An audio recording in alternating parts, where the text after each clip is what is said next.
So today I will be talking about ways that you might find, grow and engage with your community or your audience. The first kind of tip I would say is finding what overlaps with your community. When I first started the platform for ADHD Babes, it didn't have the name, it was just literally black women with ADHD in the UK, I think was the name. And I originally started it as a Facebook group. So there was a group called Bum Babylon that had like over 1,000 members of black women and non-binary people. So I put it in there.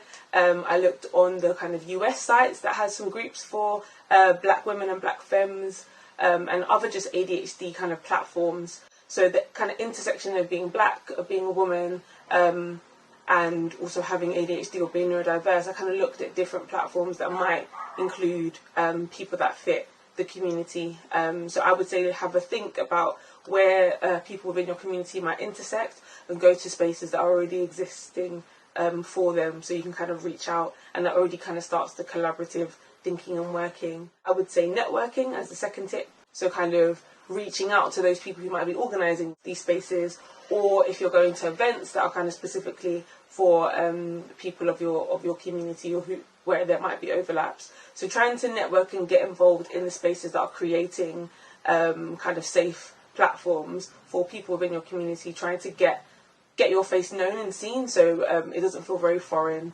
and people kind of start to recognise that actually you're part of this community as well. The third tip is to be across all platforms. Whatever you can kind of manage, try and get yourself out there as much as possible, because each platform has a collective of people who are from your community, and there might be some people on one that aren't on another. So as much as you can, try and spread yourself out so you're more accessible to people. How did we expand and grow our audience or our community? So we had a real plan of how we were going to be interacting with people online, and also what services we would offer, and then how we would promote that. So in terms of the promotion package, that would look like deciding on your colours, the font in your kind of ads and promotion campaigns, right down to the kind of visuals and feel that you want to kind of have from your page. Interact with your community, so we would respond to every message and every app.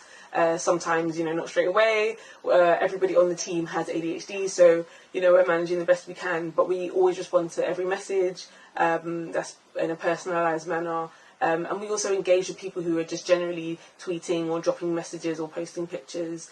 For example, ADHD Foundation have started @ing us when they share like new blogs or posts, because we were interacting with them. So just really building those kind of relationships with other people and with platforms means that, number one, other people will kind of see you pop up on their timeline, but also the people that you're engaging with feel connected to you more than just like you're a follower or they're following you.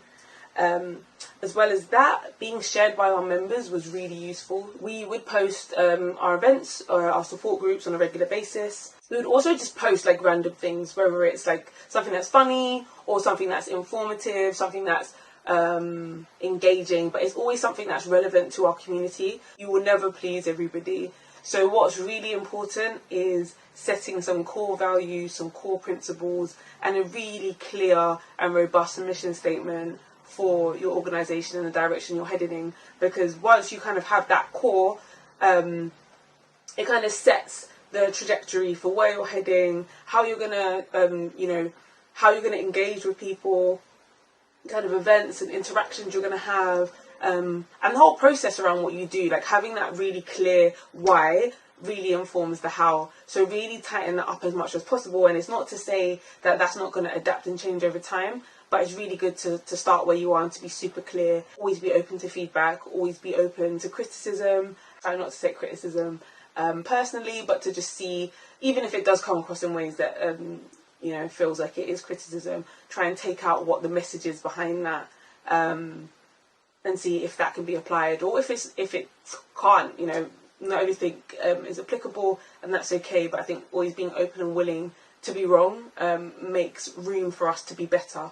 Start with the end in mind. So this is kind of linked in with having a really clear mission statement, goals and policies, but start with the sense that, okay, we are trying to achieve XYZ, and then work backwards from that. So for example, with ADHD Babes, we want to create safe spaces for people with ADHD who identify as black women or black non-binary people.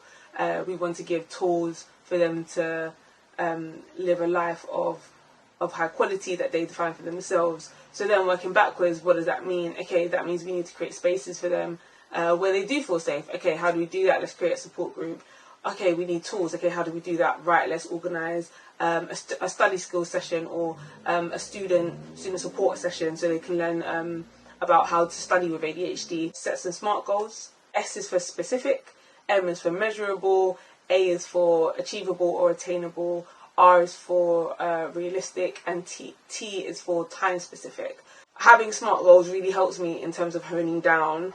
I often write out all my ideas. I literally have a Google Doc of all the ideas that I come up with, and then I pick and choose what's the priority and then try my hardest to just focus on that and break it into the SMART goal, review it at XYZ point, just so you can kind of see practically the progress you're doing for your own benefit. So, you know, actually I am doing something, because sometimes when we're in the thick of things, it feels like we're not doing anything or we're not doing enough. But also, again, it gives us a really clear direction, and it gives us something to review and to look back on and see, how can I improve this? Also, remember that you're learning on the go.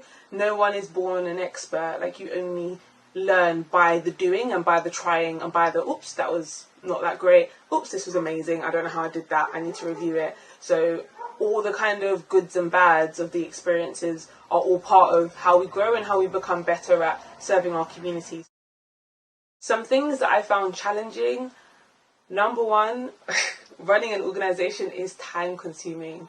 I work a 9 to 5, so somehow balancing doing the 9 to 5 and then running the organisation, you know, has been a really difficult process for me. Managing my time has been a really, really huge challenge for me. The way I've managed to overcome that is to be really strict. I'm still working on it, but to try and be really strict with my time. So there was a point where I was literally every day, you know, going through emails every day, you know, checking timetables and, you know, reaching out to practitioners and XYZ. And slowly I've managed to kind of wean myself off constantly feeling like I need to be working, and set myself kind of time blocks, like, you know, Thursdays, 6 to 9 you do this, Mondays, you know, 6 to 8 you do XYZ, and really kind of trying to protect myself from overworking myself. Another challenge has been kind of team cohesion. So in your team, really clarifying, okay, this is my position, this is what I'm responsible for, you know, these are the kind of decisions that I can make within my role. How do we work together with you know, your role? And really making that clear so everybody knows where they stand, and if there is confusion, it can be easily clarified.